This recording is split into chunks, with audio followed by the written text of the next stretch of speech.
The European refugee problem is something which is not going to go away easily. There are some interesting dimensions to it.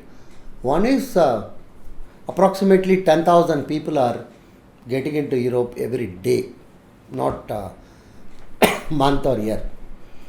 10,000 is a very large number. From India point of view, of course, 10,000 will be a minuscule because we start talking about billions and other thing. But for Europe, particularly northern European countries, 10,000 is really a very large number. Second is, a lot of reports suggest that not all the refugees are Syrians. Syrians are there, Yemenis are there, but a substantial number are also Afghanistan and Pakistanis. So in the sense of the term, they are not really affected migrants, but they are also in the queue.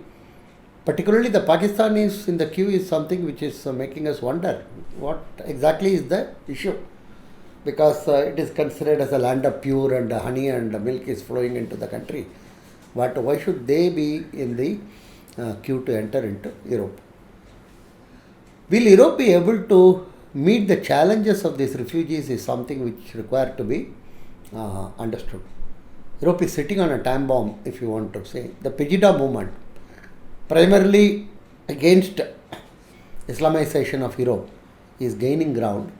Originally, they used to get some thousands of people on Monday evening march in Dresden in Germany. But now many of the towns in Europe, huge marches are taking place against the refugees, particularly against the Islamic varieties.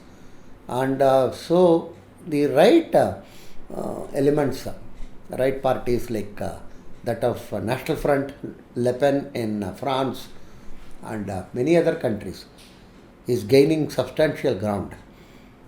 Added to this is the assertion of Donald Trump about not allowing Islam believers into US again. Of course, it is up to the future to decide whether Trump is going to be elected or not. But the fact that a presidential candidate of his stature could openly state this view itself is something which is very, very interesting. Same thing in Europe. A country like Sweden, which always was on the left liberal and democratic traditions, are now having substantial amount of right-wing parties coming up who are against migration, and some of them are also against European integration, like in France, the National Front. So we have to wait and see how this develops. And we have to keep in mind, in the last 1,000 years, every conflict in the world arose from Europe, emanated from Europe. Europe is the source of all conflict, whether it's First World War, Second World War, or 100-year war, crusades, go back in history, not any other part of the world. So from that point of view also, we have to be carefully observing Europe, and if Europe explodes, it will have far-reaching consequences for the world.